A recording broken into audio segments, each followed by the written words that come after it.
cappuccino-nya satu ya. Ya, assalamualaikum warahmatullahi wabarakatuh. Selamat pagi teman-teman. Kali ini kita akan membahas tentang bisnis. Jadi 9 dari 10 bagian kehidupan adanya di perdagangan, adanya dalam bisnis. Dan kalau kita lihat gitu ya, Nabi bisnis, ya, dagang gitu. Istrinya juga bisnis, dagang, ya. 4 khalifah gitu ya. Itu 3-nya terkenal dengan bisnisnya, ya, terkenal dengan usahanya. Bahkan orang terkaya di zaman Nabi, Abdurrahman bin Auf, juga pedagang, juga pebisnis. Kalau kita lihat Nabi, wah ini lebih ekstrim lagi. Nabi mulai berdagang di usia 8 tahun, ya, ikut pamannya. 6 tahun udah making money nih, udah menghasilkan uang nih, ya. Melalui apa? Dia menjadi penggembala. Di usia 8 tahun baru dia dagang, magang, ya, ikut pamannya. Dan luar biasa kekayaan dia karena perdagangan, ya. Makanya ketika dia menikah dengan Siti Khadijah di usia 25 tahun dia mampu memberikan mas kawin itu puluhan onta.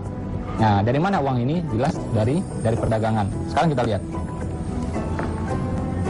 Misalnya, ya, kalau kita kerja gitu ya. Ini kan udah jelas nih akhir bulan berapa, ya. Biasanya tanggalnya belum tiba, ya, tagihan udah datang, ya kan? Nah, jangan ketawa, ini beneran terjadi.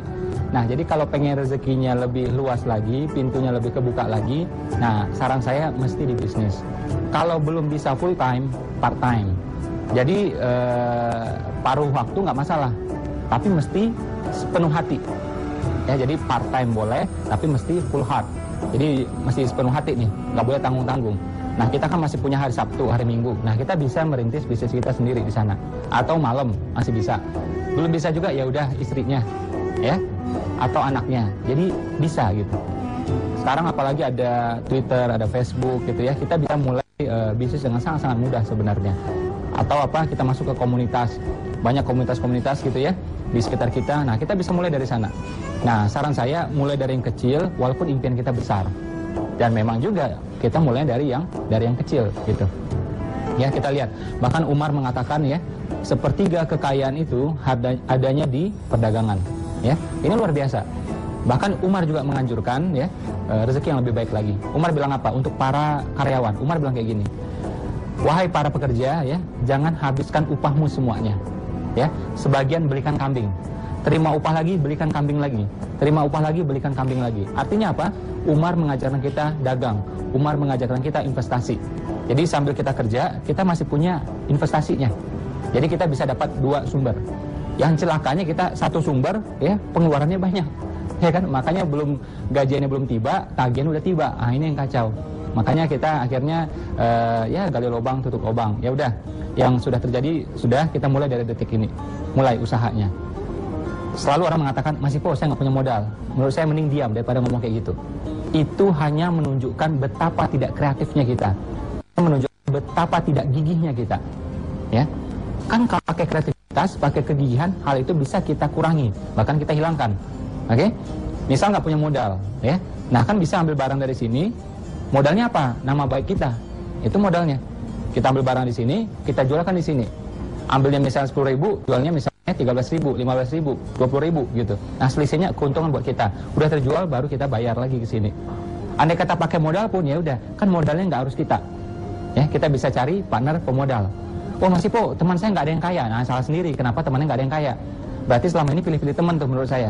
Harusnya apa? Temannya ada yang miskin, ada yang kaya, ya kan? Kalau temannya miskin semua, berarti selama ini pilih-pilih teman itu namanya. Ya, kalau memang kita ini orang baik, mestinya kita punya semua. Oke? Dan kalau memang kita selama ini tidak punya jaringan orang-orang yang relatif oke ya ekonominya, berarti kita tidak menjalin ya, kita tidak membangun silaturahim selama ini menurut saya. Nah, belum terlambat, masih bisa gitu ya. Caranya bisa melalui komunitas, melalui seminar ya, macam-macam caranya. Nah, jadi andai kata pakai modal pun tidak harus modal kita. Kita bisa gunakan uang pemodal gitu. Dan tidak harus pakai tunai semuanya kan, bisa 30% dulu ya, kita kasih ke sini, kita DP, kita kasih uang muka, sisanya nanti ketika telah terjual. Atau caranya seperti apa lagi? Misalnya ya, kita mulai dari keahlian kita. Misal nih, teman-teman bisa bahasa Inggris, ya udah mulai ngasih les bahasa Inggris. Misalnya apa lagi? Kita misalnya bisa misalnya komputer lah ya, komputer gitu, atau misalnya kita bisa bikin web misalnya. Nah, ini kita bisa jual jasa kita pada orang lainnya. Kalau memang kita belum jago-jago banget ya, kita bisa jual pada orang yang kualifikasinya di bawah kita. Kayak saya bilang tadi, kita bisa bahasa Inggrisnya ya sekedar-sekedar saja gitu. Ya untuk umur kita. Tapi untuk anak SD kita lebih bagus. Nah, kita bisa mulai di sana. Ya, jadi tidak harus pakai modal. Jasa kita ini modal sebenarnya. Ya, jadi jangan lagi ngomong nggak punya modal. Coba bayangkan. Misalnya nih, tangannya teman tuh ya, tangannya teman-teman ya, saya cabut nih jarinya satu. Ya, terus saya ganti 10 juta, mau nggak? Ya, atau rusuknya saya cabut satu, saya ganti 10 juta, mau nggak? Nggak mau kan?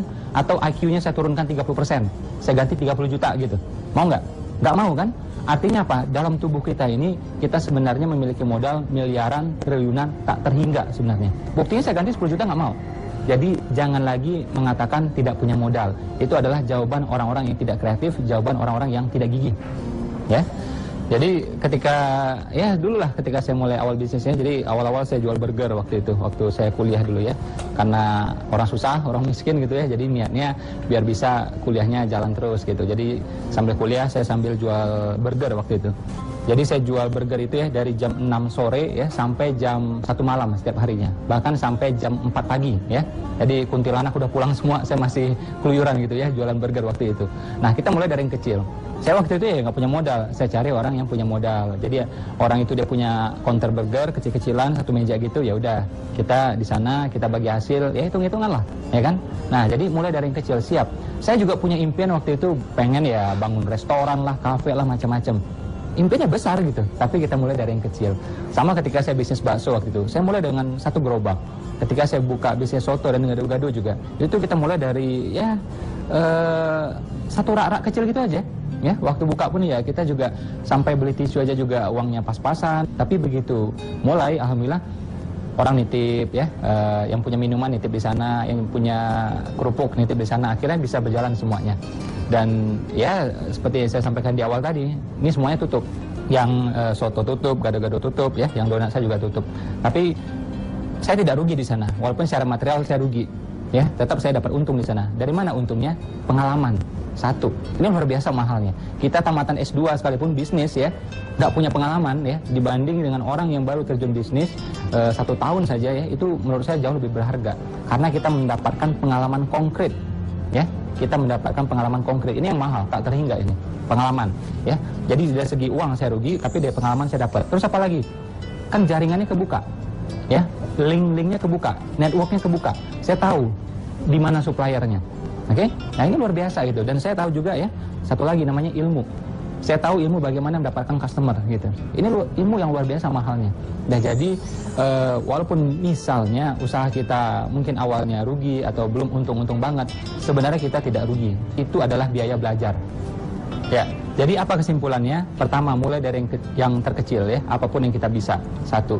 Kedua, andai kata perlu modal pun, tidak harus uangnya dari kita. Kita bisa cari partner pemodal. Atau apa? Kita urunan, kan bisa juga.